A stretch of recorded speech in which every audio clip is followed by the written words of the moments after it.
السلام علیکم ورحمۃ اللہ وبرکاتہ۔ الحمدللہ رب العالمین، اللہم صلی علی محمد وعلی آل محمد۔ سیرت النبی صلی اللہ علیہ وآلہ وسلم کی کلاس نمبر 19 کے ساتھ آج آپ کے ساتھ ہم حاضر ہیں۔ آپ سلائیڈ کے اوپر دیکھ سکتے ہیں کہ آج جو ٹاپکس ہم ڈسکس کریں گے، اس سے پہلے ایک امپورٹنٹ چیز ہمیں دیکھنی ہے، وہ یہ کہ نبی علیہ السلام جو ہیں ان کا ایک بہت بڑا معجزہ ہے اس وقت زندہ، وہ یہ کہ ہم ان کی لائف کو ڈسکس کر رہے ہیں اور آلموسٹ 19 کلاسز ہو چکی ہیں اور ہم ان کی لائف کو ہر اینگل سے دیکھ رہے ہیں۔ کہیں پہ ان کے ہم نے اسلام کے جب اعلان تھا اس سے پہلے کی باتیں کی، پھر اعلان کرنے کے بعد کی باتیں کی، پھر نبوت کے اعلان کی حوالے سے جتنی بھی ڈائریکشنز تھیں، ڈائمینشنز تھیں، اس کے حوالے سے بات کی۔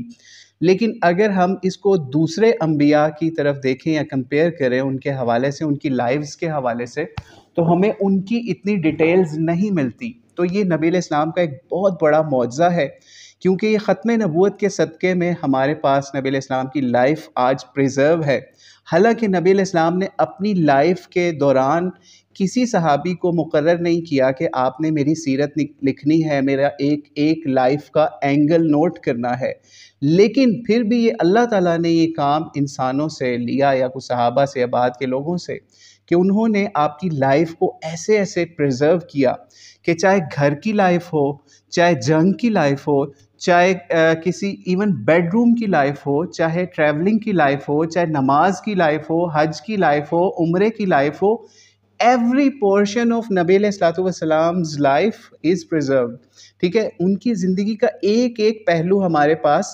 سیو ہے، پریزرو ہے، جو کہ ان کے آخری پروفٹ ہونے کی سب سے بڑی ایک بہت بڑی دلیل ہمارے پاس ہے۔ نہیں تو آپ کو حضرت آدم علیہ السلام یا حضرت ابراہیم علیہ السلام یا اور حضرت موسیٰ، عیسیٰ، جتنے بھی بڑے اولوالعزم پیغمبر گزرے ہیں، ان کی لائف اس طریقے سے نہیں ملے گی جس طریقے سے ہم آج نبی علیہ السلام کی لائف کو دیکھ رہے ہیں۔ ٹھیک ہے، تو آئیے، آپ کی لائف کی آج 19th کلاس ہے، تو اس کے اوپر اب چلتے ہیں۔ آپ سلائیڈ کے اوپر دیکھ رہے ہوں گے کہ نام ہے سب سے پہلے خنیس بن حذافہ۔ ٹھیک ہے، خنیس بن حذافہ اصل میں یہ سیدہ حفصہ کے شوہر تھے۔ ٹھیک ہے، ساتھ ہی آپ سلائیڈ پہ دیکھ رہے ہوں گے سیدہ حفصہ بھی لکھا ہوا ہے۔ تو یہ جو شخصیت تھی، یہ بھی نبی علیہ السلام کے بہت بڑے صحابہ میں سے تھے، بدری صحابہ میں سے تھے، خنیس بن حذافہ۔ ٹھیک ہے، اور یہ احد کے اندر بھی انہوں نے حصہ لیا، بدر کے اندر بھی حصہ لیا، اسی طریقے سے یہ ہجرت حبشہ میں بھی شامل رہے، مدینہ ہجرت کے اندر بھی شامل رہے۔ ٹھیک ہے، تو جب مدینہ آئے تو اس کے بعد بدر بھی، اس کے بعد احد کے اندر یہ کافی زخمی ہوئے اور ان زخموں کی تاب نہ لاتے ہوئے شہید ہو گئے۔ اور اس کے ساتھ ہی آپ نے دیکھا ہوگا حفصہ لکھا ہوا ہے، سیدہ حفصہ۔ دراصل یہ سیدہ حفصہ کے شوہر تھے، ٹھیک ہے، خنیس بن حذافہ۔ اور سیرت النبی صلی اللہ علیہ وسلم سے ان کا بہت زبردست ڈائریکٹ تعلق اس طریقے سے ہے کہ جس وقت احد کے اندر یہ شہید ہوئے، ٹھیک ہے، اور بھی دیگر صحابہ بھی شہید ہوئے، تو بہت ساری بیوائیں جو ہیں وہ موجود تھی معاشرے کے اندر۔ ٹھیک ہے، یعنی بیوہ کہتے ہیں جس کا شوہر جو ہے وہ وفات پا جائے، شہید ہو جائے یا اس سے ڈائیورس ہو جائے۔ ٹھیک ہے، تو اس طریقے سے جب یہ بیوہ ہوئی، ٹھیک ہے، تو جب بیوہ ہوئی، ان کے شوہر شہید ہو گئے جن کا نام خنیس بن حذافہ ہے، تو ہوا یہ کہ نبی علیہ السلام کے پاس بھی یہ چیلنج آیا، اور اسی طریقے سے جو ان کے بھائی تھے، ٹھیک ہے، یعنی ان کے جو والد ہیں، ٹھیک ہے، سیدہ حفصہ بنت یہ عمر بن خطاب، ٹھیک ہے، حضرت عمر کی یہ بیٹی تھی سیدہ حفصہ، ٹھیک ہے، تو ان کے لیے بہت بڑا چیلنج تھا کہ کسی طریقے سے جو بھی بیوائیں ہیں ان کا اس وقت کیا معاملہ کیا جائے۔ تو سیدہ حفصہ کے لیے حضرت عمر رضی اللہ تعالیٰ عنہ سب سے پہلے حضرت ابو بکر صدیق کے پاس گئے۔ ٹھیک ہے، حضرت ابو بکر صدیق سے ان کے رشتے کے بارے میں بات کی، یا کچھ روایات کے مطابق حضرت عثمان رضی اللہ تعالیٰ عنہ کے پاس گئے۔ حضرت عثمان رضی اللہ عنہ کے پاس بھی اس وجہ سے گئے کہ آپ اسی سلائیڈ کے اندر ایک نام اور دیکھ رہے ہوں گے، فرسٹ سٹیپ کے اوپر ہی، سیدہ ام کلثوم۔ یہ نبی علیہ السلام کی بیٹی جو ہیں، یہ بھی حضرت عثمان کے عقد میں یا نکاح میں تھی، یہ بھی وفات پا چکی تھی بدر کے بعد۔ ٹھیک ہے، وہ ہم پہلے سلائیڈز یا پہلی کلاسز میں آپ کو بتا چکے۔ تو جب یہ بھی وفات پا چکی تھی، تو اس لیے حضرت عمر نے ان کو بھی پرسو کیا کہ حضرت عثمان سے میں حفصہ کا رشتہ کر دوں، جو کہ اس وقت بیوہ ہو گئی ہیں احد کے شہداء کی وجہ سے۔ ٹھیک ہے، لیکن حضرت عثمان نے بھی اس رشتے کے اوپر حامی نہ بھری، ادھر سے حضرت ابوبکر صدیق سے بھی بات کی۔ جب اس طریقے سے حضرت عمر نے اس طرح صحابہ سے بات کی تو آپ اس کے بعد نبی علیہ الصلوۃ والسلام کے پاس آئے، اور نبی علیہ السلام کے پاس آئے اور ان کو اپنی شکایت بتائی کہ اس طریقے سے میں نے عثمان سے بھی بات کی، ابوبکر سے بھی بات کی کہ میری اس طرح سے اس بچی کا نکاح کر لو، ٹھیک ہے، تو لیکن وہ مانے نہیں اس بات کے اوپر، یا انہوں نے مجھے کوئی جواب ہی نہیں دیا، ٹھیک ہے۔ تو نبی علیہ السلام نے پھر ان کی حضرت عمر کی بہت زیادہ تسلی اور تشفی کی، یعنی ان کو بہت زیادہ سپورٹ کیا اس وقت، اور کہا کہ کیا ہی اچھا ہو کہ ان سے بھی اچھے تمہیں اگر داماد مل جائیں۔ تو حضرت عمر نے پوچھا کہ کیسے، تو انہوں نے پھر نبی علیہ السلام نے ان کو اپنے حوالے سے نکاح کا پیغام دے دیا۔ اور یہ بھی کچھ روایات کے اندر آتا ہے کہ نبی علیہ السلام کے جو نکاح ہیں یا نبی علیہ السلام کی بچیوں کے جو نکاح ہیں وہ اللہ تعالیٰ کی طرف سے وحی کے ذریعے سے ان کے آرڈر ہوتے تھے، اور یہیں پہ حضرت عمر کو یہ بھی بتا دیا کہ جو ام کلثوم ہے اس کا نکاح جو ہے میں عثمان سے کر دیتا ہوں، ٹھیک ہے، یعنی وہی عثمان جن کو پہلے وہ اپنی بچی حضرت حفصہ کے لیے نکاح کے لیے کہہ رہے تھے، لیکن یہاں پہ نبی علیہ السلام نے حضرت عثمان کے لیے بھی اپنی بچی ام کلثوم کا جو ہے وہ نکاح کر دیا، ٹھیک ہے، نکاح کرنے کا آرڈر کر دیا۔ اچھا، ان سے جو پہلے جو بیٹی تھی حضرت عثمان کے نکاح کے اندر وہ تھی رقیہ، ٹھیک ہے، تو اس لیے بعد میں دوسرے نکاح کے لیے سیدہ ام کلثوم کو بھی انہوں نے پیش کر دیا نبی علیہ السلام نے حضرت عثمان کے نکاح کے لیے۔ تو اس سے بھی ہمیں ایک چیز یہ بھی پتہ چل گئی کہ حضرت عثمان بہت زبردست داماد تھے، یہی وجہ تھی کہ نبی علیہ السلام نے اپنی دوسری بیٹی کا بھی نکاح ان سے کیا، ٹھیک ہے۔ تو یہاں پہ سیدہ حفصہ کے نکاح کے حوالے سے بھی ایک اور بات سامنے وہ یہ بھی آئی کہ جس وقت حضرت عمر نے معاملہ طے کر لیا نبی علیہ السلام سے، یا نبی علیہ السلام نے ان کو نکاح کا پیغام دے دیا اس بیوہ عورت کے لیے سیدہ حفصہ رضی اللہ تعالیٰ عنہا کے لیے، تو اس وقت یہ بھی اس کے بعد معاملہ پیش آیا کہ حضرت ابوبکر صدیق بھی کیونکہ حضرت عمر کے بھی دوست تھے، تو بعد میں حضرت عمر سے حضرت ابوبکر صدیق ملے اور ان کو کہا کہ تم میرے سے ناراض ہوئے ہوگے کیونکہ میں نے تمہیں تمہارے نکاح کے پیغام کے اوپر جواب نہیں دیا تھا،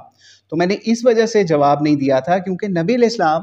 کے حوالے سے میں نے اس کا ذکر سنا تھا، یعنی سیدہ حفصہ کا، تو اس لیے جس وقت یہ غزوہ احد کے بھی شہداء ہوئے تو اس کی وجہ سے بھی نبی علیہ السلام کو بھی بیواؤں سے شادیاں کرنی پڑی، اور بھی مسلمانوں نے ان بیواؤں سے شادیاں کی جن کا اس سہارا جو تھا وہ غزوہ احد یا بدر کی نظر ہو گئے، یعنی شہید ہو گئے وہ لوگ، ٹھیک ہے۔ تو اس لیے دوسری شادی جو ہے اس کے حوالے سے بھی یہ سمجھ لیجیے، پہلے ہم جو باقی شادیوں کے بارے میں بھی آپ کو ساتھ ساتھ بتاتے چلے گئے،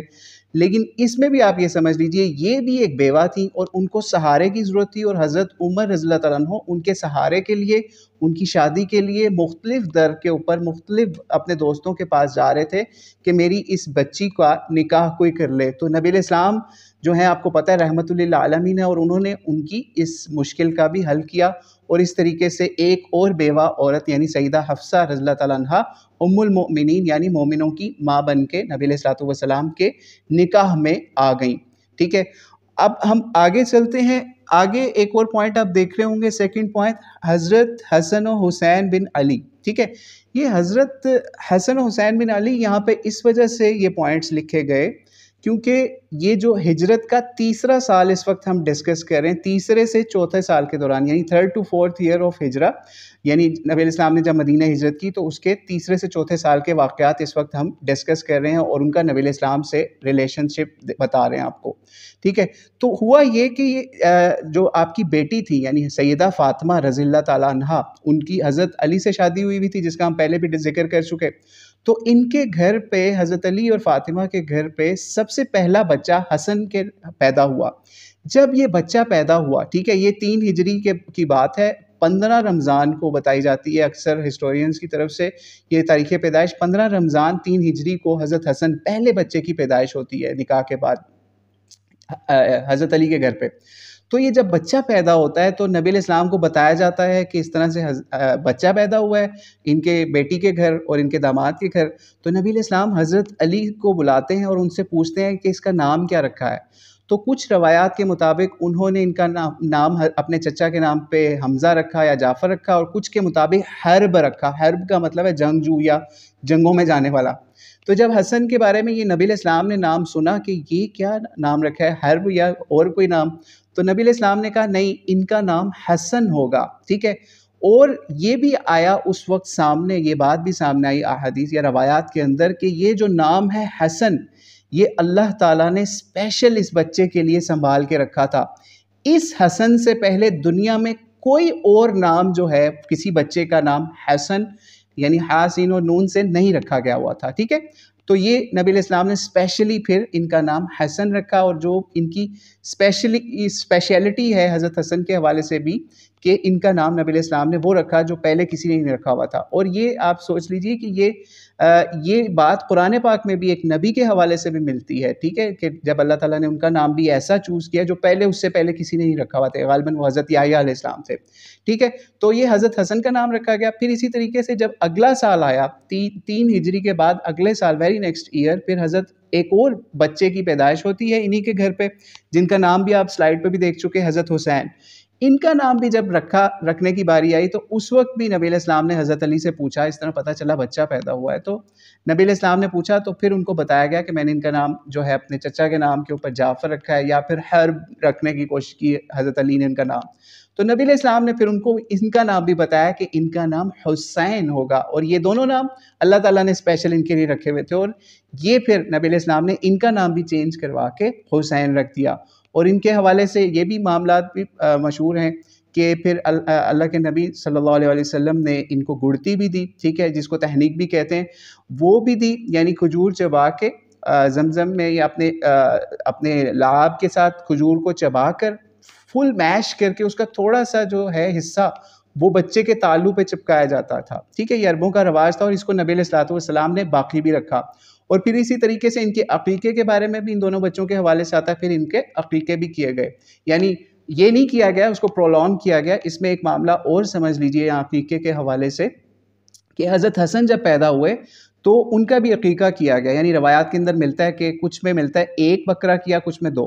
تو اس لیے اگر آپ کو آسانی ہو تو آپ 2 بکرے جو ہے وہ شرعی لحاظ سے ثابت زیادہ اسٹرانگلی ہوتے ہیں کہ آپ بیٹا ہو تو اس کے 2 بکرے کریں یا بکرا یا بکری، اور اگر جو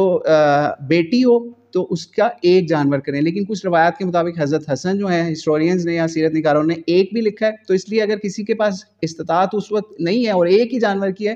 تو وہ 1 بھی کر سکتا ہے۔ اور یہاں پہ ایک اور چیز عقیقے کے حوالے سے نوٹ کر لیجئے، کیونکہ آگے قربانی کا بھی سیزن آنا ہے، تو نبی علیہ السلام کی سیرت سے سنت سے ہمیں یہ بالکل نہیں ملتا کہ آپ نے کسی بچے کا عقیقہ جو ہے اس کو روک کے رکھا ہو، اور جب عید آ رہی ہو تو عید کے اندر کوئی گائے کی ہو اور گائے کے اندر عقیقہ شامل کر لیا ہو، نہیں، یہ نبی علیہ السلام کی سیرت نہیں ہے، سنت نہیں ہے، یہ لوگوں کا اپنا طریقہ ہے اگر آج کوئی یہ کام کرتا ہے۔ اس لیے عقیقے کو ڈیلے نہ کریں، ودن 7 days اس عقیقے کو سر انجام دیں، بچے کا نام رکھیں، اور جو بھی اس کے معاملات ہیں ان کو پورا کریں، تاکہ کوئی بھی بچے کے حوالے سے کوئی پرابلم ہے تو وہ فوری حل ہو جائے۔ بلکہ اس کے اوپر ایک آپ کو پرسنل واقعہ بھی شیئر کرتے ہیں کہ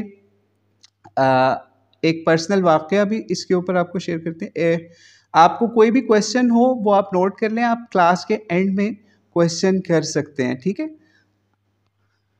جی۔ تو ایک پرسنل واقعہ بھی شیئر کر دیتے ہیں کہ ایک مرتبہ کیا ہوا، ایک دوسرے ملک کے اندر ہمارے ایک عزیز ہیں، تو انہوں نے عقیقے کے لیے ہمیں پاکستان میں بولا ہوا تھا عقیقہ کر دیں، لیکن وہ بچہ بیمار ہو گیا اور ہم نے عقیقہ نہیں اس وقت تک کیا، یعنی کسی وجہ سے ہماری طرف سے ڈیلے ہو گیا عقیقہ کرنے میں، ٹھیک ہے، پاکستان میں۔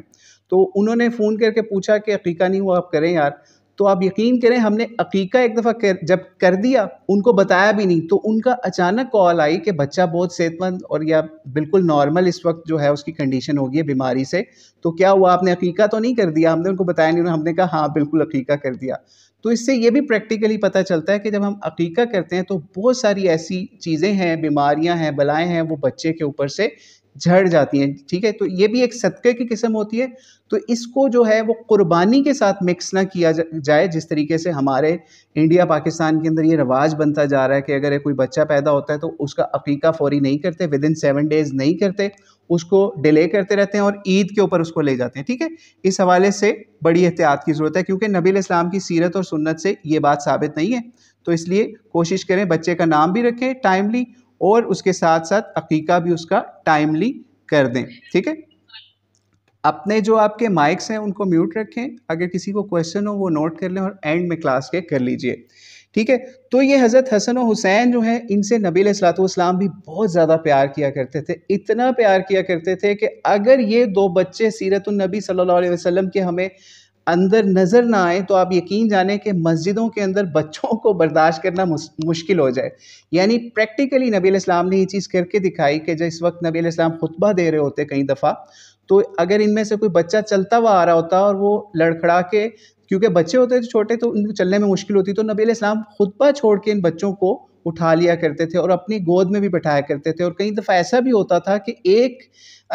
ٹانگ پہ ایک بچہ ہے حسن اور دوسری پہ حسین ہے، اور نبی علیہ السلام بہت زیادہ ان سے محبت کرنے کی ترغیب بھی دلایا کرتے تھے. اور آپ یہ سوچئے جس وقت نبی علیہ السلام اس دنیا سے گئے تو ان کی عمریں بہت کم تھی، کوئی کہتے ہیں 7 سال تھی، 8 سال تھی. اور اس وقت نبی علیہ السلام نے، یعنی آپ سوچئے کہ جانے سے پہلے، یہ ہمیں روایات ملتی ہیں، احادیث کے اندر آتا ہے کہ نبی علیہ الصلوۃ والسلام نے ان دونوں کو، یعنی حضرت حسن اور حسین کو جنت کے نوجوانوں کا سردار قرار دیا، اور ان کے جو والد ہیں ان کو اس سے بھی اعلیٰ قرار دیا، اور ان کی جو والدہ ہیں فاطمہ، ان کو بھی جنت کی عورتوں کی سرداروں میں سے ایک سردار قرار دیا. تو اس لیے یہ بھی ہمیں اس چیز سے معاملہ کلیئر ہوتا ہے، پتہ چلتا ہے کہ ان بچوں کی شخصیات جو ہیں انہوں نے کوئی ایسی زبردست پرسنالٹی فیوچر کے اندر بننا تھا جو اللہ تعالیٰ نے نبی علیہ الصلوۃ والسلام کو یہ چیز بتائی کہ ان کو جنت کی نوجوانوں کی سرداری ملی. نہیں تو آج آپ 8-9 سال کے بچے کو دیکھ کے آپ میں سے کوئی بندہ یہ بات کہہ سکتا ہے کہ یہ بچہ جنت میں جائے گا یا کہاں پہ جائے گا؟ نہیں. لیکن نبی علیہ السلام نے ان بچوں کو بچپن میں ہی بشارت دی جو کہ ان کا ہی اسپیشلٹی ہے. نہیں تو اور کسی ایسے خاص بچوں کو جو اس طریقے سے نبی علیہ السلام کے سامنے جن کا بچپن چل رہا ہو، ان کو اس طریقے سے جنت کے نوجوانوں کی سرداری یا ان کو سردار قرار نہیں دیا. ٹھیک ہے. تو اس لیے ہمیں ان کی بھی لائف جو ہے، حضرت حسن اور حسین، ان کی بھی لائف جو ہے ان کو پڑھنا چاہیے، اس سے بھی کچھ سیکھنا چاہیے تاکہ ہم اس سے بھی کچھ فائدہ اٹھا سکیں. ٹھیک ہے. اب ہم اس سے نیکسٹ سٹیپ کے اوپر چل رہے ہیں، وہ ہے سریہ عبداللہ بن انیس. ٹھیک ہے. یہ سریہ عبداللہ بن انیس، سریہ جو ہے ہم آپ کو پہلے بھی بتا چکے ہیں، جنگ سے یا بڑی جنگ سے یا غزوہ سے چھوٹے لیول کی جنگ ہوتی ہے، یا پھر ایک چھوٹی سی بیٹل ہوتی ہے، یا پھر ایک چھوٹی لڑائی ہوتی ہے. ٹھیک ہے. تو یہ عبداللہ بن انیس جو ہیں دراصل یہ ایک انصاری صحابی تھے. ٹھیک ہے. یہ 4 ہجری کا واقعہ ہے. ٹھیک ہے. تقریباً 4 ہجری کا واقعہ ہے کہ نبی علیہ الصلوۃ والسلام نے ان کو اسپیشل ایک مشن کے لیے تیار کیا. ٹھیک ہے. مشن کیا تھا کہ نبی علیہ الصلوۃ والسلام کو ایک خبر ملی کہ خالد بن سفیان ایک بہت پاورفل مین تھا عرب کے اندر. ٹھیک ہے. اور اس کا تعلق بنو حذیل سے تھا. ٹھیک ہے. یہ جو پاورفل مین تھا نا خالد بن سفیان، یہ اپنا قبیلے وغیرہ والوں کو اکٹھا کر رہا تھا عرنا یا عرفات کے مقام پہ، یعنی مکے کے قریب جو عرفات جہاں پہ حج کا خطبہ بھی ہوتا ہے. ٹھیک ہے. وہاں پر یہ لوگوں کو اکٹھا کر رہا تھا اس کے قریب عرنا کے مقام کے اوپر، کہ اور پلاننگ کر رہا تھا کہ نبی علیہ الصلوۃ والسلام کو ہم نے قتل یا شہید کرنا ہے اور یہ مدینے کے اوپر اٹیک بھی کرنا ہے. جب یہ کام کر رہا تھا، گیدرنگ کر رہا تھا اور مسلمانوں پہ اٹیک کرنے کی اور نبی علیہ السلام کو نقصان پہنچانے کی پلاننگ کر رہا تھا، تو نبی علیہ السلام کو خبر پہنچ گئی. ٹھیک ہے. نبی علیہ السلام کو اطلاع ہو گئی. اب یہ سوچئے کہ یہ نبی علیہ السلام جنگوں کی اسٹریٹجیز بھی جانتے تھے. ٹھیک ہے. اسی لیے ان کو کبھی یا تو اپنے جاسوس کے ذریعے سے اطلاع مل جاتی تھی، اور اگر ایسا نہ ہو سکے تو اللہ تعالیٰ کی طرف سے اطلاع مل جاتی تھی. لیکن سیرت میں ہمیں یہ نہیں ملتا کہ وہ جاسوس کون تھا جس نے یہ اطلاع دی. ٹھیک ہے. لیکن بہرحال جب یہ بات پتہ چلی، ایک شخص ہے خالد بن سفیان، بہت پاورفل، بہت سٹرونگ بندہ ہے اپنے قبیلہ بنو حذیل کا، تو وہ بندے اکٹھے کر رہا ہے تاکہ نبی علیہ السلام کے اوپر اٹیک کر سکے یا ان کو شہید کر سکے اور مسلمانوں کو نقصان پہنچا سکے. تو نبی علیہ السلام کو اطلاع مل گئی تو نبی علیہ السلام نے اسی وقت ایک اور مشن کے لیے صحابہ کو تیار کیا کہ اس طریقے سے خالد بن سفیان کو مارنا ہے یا اس کو قتل کرنا ہے. کیونکہ ظاہری بات ہے، say it again about عبداللہ بن انیس، یہ کویسچن آیا say it again. ٹھیک ہے. عبداللہ بن انیس یہ نام ہے ان کا. ٹھیک ہے. انصاری صحابی تھے. ٹھیک ہے. ابھی آواز ٹھیک آ رہی ہے آپ لوگوں کو؟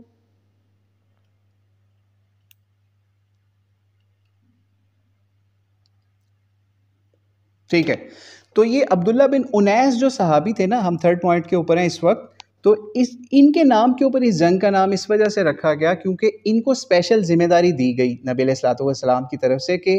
انہوں نے جا کے اس بندے کو قتل کرنا ہے، ٹھیک ہے، کیونکہ جو بھی یہ سب سے بیسٹ پلاننگ ہوتی ہے، اوفینس از بیسٹ ڈیفینس، یعنی آپ اس چیز کا انتظار نہ کریں کہ وہ مکے سے نکل کے مدینے آئیں گے تو پھر ہم کچھ کریں گے، نہیں، نپ دا ایول ان دا بڈ، یعنی آپ کو اسی جگہ پہ جب وہ پلاننگ کر رہے ہیں اسی وقت اٹیک کرنا اور اس بندے کو مار دینا، یہ سب سے بیسٹ اسٹریٹجی ہے۔ اب یہ سوچئے کہ ابھی آپ کو پتہ چلے گا کہ نبی علیہ السلام نے اس بندے کو جو مروایا، خالد بن سفیان کافر تھا، اس کی ایک بہت بڑی وجہ یہ تھی کہ اگر اس ایک بندے کو مروا دیتے تو ان کا پورا قبیلہ ٹھنڈا ہو جانا تھا، ٹھیک ہے، تو ہوا بھی ایسے ہی کہ جب یہ عبداللہ بن انیس کو نبی علیہ السلام نے اس اسپیشل مشن کے اوپر کچھ صحابہ کے ساتھ یا کچھ اور ساتھیوں کے ساتھ روانہ کیا کہ اس بندے کو مار کے آنا آپ نے، تو انہوں نے نبی علیہ السلام سے پوچھا کہ میں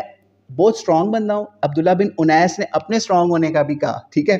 یعنی کہ میں آج تک کبھی کسی بندے سے گھبرایا نہیں ہوں اور کسی کو دیکھ کے ڈرا نہیں ہوں، کسی کو دیکھ کے مجھے شیورنگ نہیں ہوئی، ٹھیک ہے، میں کانپا نہیں ہوں کبھی بھی کسی کو دیکھ کے، میں اتنا اسٹرانگ ہوں۔ تو نبی علیہ السلام نے کہا کہ وہ جو بندہ جس کو میں بھیج رہا ہوں نا، خالد بن سفیان کو، جب تم اس کو دیکھو گے نا تو تم کانپ اٹھو گے اس کو دیکھ کے، ٹھیک ہے، تم ٹریمبل کرو گے۔ تو واقعی ایسے ہی ہوا۔ یہ بتاتے ہیں بعد میں کہ یہ جب گئے نا وہاں پہ عبداللہ بن انیس صحابی، تو انہوں نے جب اس بندے کی پاور اور اس کی لکس کو دیکھا تو یہ ڈر گئے اس کو دیکھے، اور ٹریمبلنگ ان کی شروع ہو گئی اور ان کو نبی علیہ السلام کی بات یاد آ گئی۔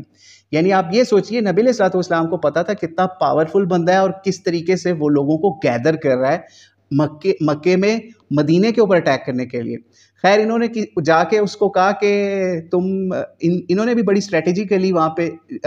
طریقے سے اس کو مارنا تھا۔ یہ گئے عبداللہ بن انیس اور اس بندے سے جا کے کہا خالد بن سفیان کو کہا کہ تم نبی علیہ السلام کے اوپر یعنی محمد کے اوپر اٹیک کرنے کی پلاننگ کر رہے ہو، مجھے پتہ چلا ہے اور میں بھی اس کام کے لیے تمہارا ساتھ دینا چاہتا ہوں۔ اس نے کہا ہاں میں ان کو مارنا چاہتا ہوں یا مدینے کے اوپر اٹیک کرنے کے لیے گیدرنگ کر رہا ہوں۔ تو ان کو پھر کنفرم بھی ہو گیا، ٹھیک ہے۔ اس سے بھی یہ چیز پتہ چلی کہ نبی علیہ السلام نے صحابہ کی ایسی تربیت کی ہوئی تھی کہ وہ چیک کر لیتے تھے کہ کوئی غلط بندہ نہ ہمارے ہاتھ سے قتل ہو جائے، ٹھیک ہے۔ جیسے آج آپ اپنے معاشرے کے اندر دیکھتے ہیں کہ ہمارے معاشرے کے اندر کئی دفعہ پولیس والے یا اور اداروں والے غلط بندوں کو مار دیتے ہیں اور بعد میں کہتے ہیں جی اوہو یہ تو غلطی ہوگی، ٹھیک ہے۔ لیکن نبی علیہ السلام نے صحابہ کی تربیت ایسی کی ہوئی تھی کہ ایک کافر کو بھی مارنے سے پہلے چیک کر لیتے تھے، ٹیسٹ کر لیتے تھے کہ واقعی یہ ہمارے اوپر اٹیک کرنے والے ہیں، ٹھیک ہے۔ ایسے ہی کسی کو نہیں مار دیتے تھے، ٹھیک ہے، کہ کسی نے کو دل کیا نبی علیہ السلام کا معاذ اللہ کہ انہوں نے ایک اور بندہ یا کافر جو ہے یا ان کا سرغنہ مروا دیا، نہیں، باقاعدہ اس کو ٹیسٹ کر کے انہوں نے جب اس کو کہا ہاں میں بھی تمہارے ساتھ مل جاتا ہوں، تو انہوں نے پھر موقع پا کے اس کو مار دیا، ٹھیک ہے۔ اور اس کا جب اس کو مارا ہے تو وہاں شور مچ گیا اس علاقے کے اندر۔ خیر یہ اس کا سر لے کے کسی غار کے اندر بھی چھپ گئے، ٹھیک ہے۔ اور بڑی مشکل سے، یعنی آپ یہ سوچئے کہ یہ مشن جو ان سا ہے نا، یہ چار ہجری کے سال میں یکم محرم کو سٹارٹ ہوا اور یہ تقریباً 25 محرم کو واپس پہنچے آلموسٹ، ٹھیک ہے۔ تو یہ جب واپس پہنچے 23 محرم کو جب واپس پہنچے نبی علیہ السلام کے پاس، اور کچھ صحابہ کے مطابق یا کچھ روایات کے مطابق نبی علیہ السلام کو ان کے قتل کرنے سے پہلے ہی خبر مل گئی تھی کہ عبداللہ بن انیس نے جو کام ہے وہ کر دیا ہے خالد بن سفیان کا، ٹھیک ہے۔ نبی علیہ السلام کے پاس پہنچے تو نبی علیہ السلام کو سارا ماجرا یا سارا واقعہ بھی بتایا اور نبی علیہ السلام بہت زیادہ خوش ہوئے۔ اور پھر یہاں پہ نبی علیہ السلام نے ایک ان کو گفٹ بھی دیا، ایک اسپیشل سٹک ان کو گفٹ دی، ٹھیک ہے۔ اور نبی علیہ السلام نے جب ان کو سٹک دی، وہ ایک خاص یا عصا جسے کہتے ہیں، تو نبی علیہ السلام سے انہوں نے پوچھا کہ یہ کس لیے ہے، تو نبی علیہ السلام نے پھر ان کو بتایا کہ یہ جو عصا ہے نا، اس سے جنت میں لے کے تم چلو گے اور یہ تمہارے لیے ایک اسپیشل سمجھ لیجیے ایٹریبیوٹ ہوگا جنت کے اندر، ٹھیک ہے۔ تو یہ اتنا پیار تھا نبی علیہ السلام کی اس ایک سٹک سے اس صحابی کو، ٹھیک ہے، یعنی عبداللہ بن انیس صحابی کو اس ایک سٹک سے اتنا پیار تھا کہ انہوں نے وصیت بھی کی تھی کہ جب میری وفات ہو یا شہادت ہو تو میری قبر میں بھی اس سٹک کو آپ نے ساتھ رکھنا ہے، ٹھیک ہے۔ اور ایسا ہی ہوا، بتایا جاتا ہے جب یہ وفات ہوئی ان کی تو ان کی وہ سٹک جو ہے جو نبی علیہ السلام نے ان کو گفٹ دی تھی وہ بھی ان کی اس میں قبر کے اندر رکھی گئی۔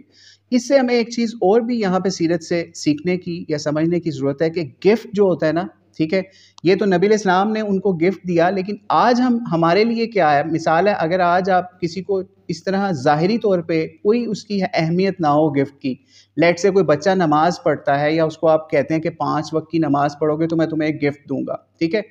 تو اس کے اوپر یہ اس بچے کو یہ چیز سمجھنی چاہیے یا سیکھنی چاہیے کہ